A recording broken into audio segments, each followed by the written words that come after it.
to the Who's On Postgame report here in Chapel Hill at Kenan Stadium after Virginia escapes by just an inch right here at the 1 yard line, the 1 inch line, as Virginia escapes 17-16 in overtime over North Carolina to keep their win streak going. 6 wins in a row now, and their third win in overtime this season. Now, Virginia, before this season, hadn't won an overtime game since back in 2015. They've now won 3 overtime games this season alone as they keep on chugging on this win streak right here. They are now 7-1 on the season, still tied to their best start in the program history since 2007.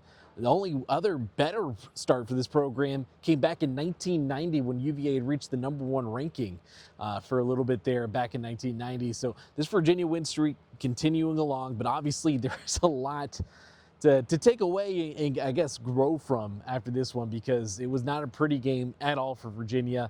Actually pretty ugly throughout it. Both of these teams combined for 10 points in regulation. Then we go to overtime where Virginia scores first to make it 17-10. Then UNC goes for it. They get it to 17-16. They decide to go for 2. Bill Belichick going for a little gutsy play there, going for 2, and they come up just an inch short right here. Emmanuel Cardinale makes the first hit, but the guy that gets credit for the tackle is who else but Jason Brevard. Makes another clutch play for this Virginia team to help them get another win. Obviously, he made the play against Washington State, getting that interception. He made 2 plays against Florida State, getting both of those interceptions. He continues to make the big plays at the big time. Everyone was talking about him in the post-game locker room, talking about that's just what he does. He's a clutch player. Clutch players make big plays like that, and that's what Jason Brevard continues to do.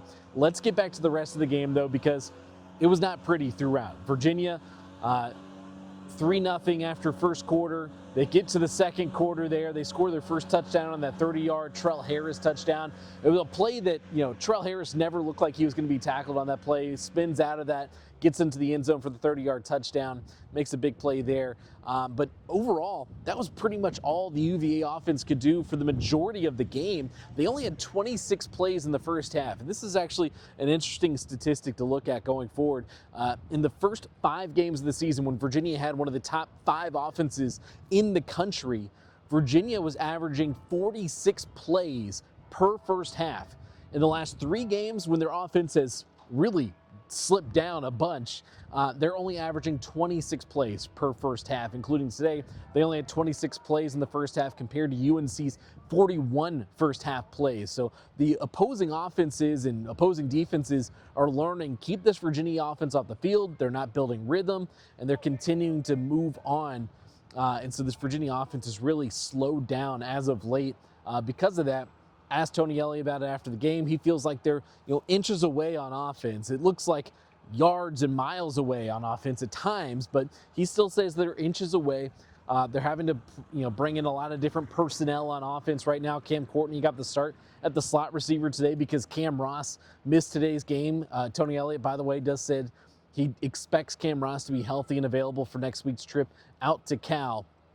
Also, Brady Wilson was back today. Didn't look like himself, got beat on a couple plays there, including giving up 1 sack. Drake Metcalf moving back over to right guard. He led up the game's first sack. This UVA offensive line overall led up 6 sacks. That's more than they had allowed all season long. Before that, in the first 7 games of the season, they had only allowed 5 sacks overall. That was 7th in the country. As far as sacks allowed. They give up 6 today against this North Carolina defense, which seems like it had Chandler Morris's number throughout. Now, Chandler Morris himself, a lot of people have noticed in the past couple weeks, he's grimacing a little bit more. He doesn't look quite himself, especially the version of himself that we saw through the first 5 games of the season. And that's because he is battling a shoulder injury, and he admitted as much, but he says it's not something that'll get worse throughout the season. In fact, it's just something that he's got to learn to manage throughout the rest of the season. Tony Elliott said, he's been a warrior fighting through the injury. We'll see how much this is kind of going to linger and affect him as the year goes on. I suspect it's something that he's just going to have to learn to play with because it's been there the last couple weeks for this Virginia team. So, again, just something Chandler Morris has to manage as he goes on. Made probably one of the biggest plays in overtime on 3rd down. He actually audibled the play It was an audible they had been working on all week. He calls the audible there. He gets the 7-yard run, a run that he knew he was going to take a big hit on, and he paid the price for it. But they got the first down, and then that obviously set up the Jamari Taylor direct snap touchdown run there. A play that's worked well for UVA consistently throughout the season, but a play that Tony Elliott and this coaching staff haven't gone back to since Jamari Taylor won in overtime on the walk-off touchdown on that very direct snap touchdown. So it's been a little weird. Why has UVA gone away from that play that has been kind of their bread and butter in those short yardage situations this year for Jamari Taylor, who gets the go-ahead touchdown in this game? Defensively in this one, look, North Carolina's offense came into this struggling throughout this year, but looked a little bit better, was able to move the ball a little bit today, but the defense, again, made some big plays, had that kind of bend but don't break mentality throughout, and there's a couple spots where, Virginia gets bailed out, whether it's there in the first quarter when UNC looks like they're about to score, but the ball actually fumbles into the end zone there. Corey Costner there to help force that fumble, and UVA gets a huge break there on a drive that UNC was just carving up that Cavalier defense. And then later in the game, UNC in the red zone again, and a pass tipped by Mitchell Melton hits off of the receiver. It goes back into Mitchell Melton's arms for an interception. He said he had no business of trying to return that ball. He was just trying to secure the interception, get down on the floor, get possession back to the offense, and that's exactly what he did. Another kind of wrinkle that Bill Belichick, this UNC offense, did today was Cam Robinson. While he had 12 tackles and kind of made an impact in this game, it was kind of lessened because they were able to kind of isolate him out on the edge. A lot of times Cam Robinson was lining up normally where you would see the cornerback line up, and so he was out of a lot of plays because UNC was trying to get him away from the middle of the field where he can make those plays, especially in the run game, and it was working for them in a lot of stretches there. But Cam Robinson, finds a way, where good players find a way to make an impact in this game, and he certainly did. Back to the offense, Trell Harris, a good game for him. I thought Jamal Edgerrin was really impactful in this one, and I'm trying to start something now, with the 49ers, and I made mention of this earlier in the week. They have third and Juwan Jennings, because that's the guy they're looking for on third down. Jamal Edgerrin is the guy that this Virginia team is looking for on third down. Every time this team needed to convert a third down that wasn't like a 3rd and 1, they were looking for Jamal Edgerrin. Where could they find him? Because he was making clutch catches throughout.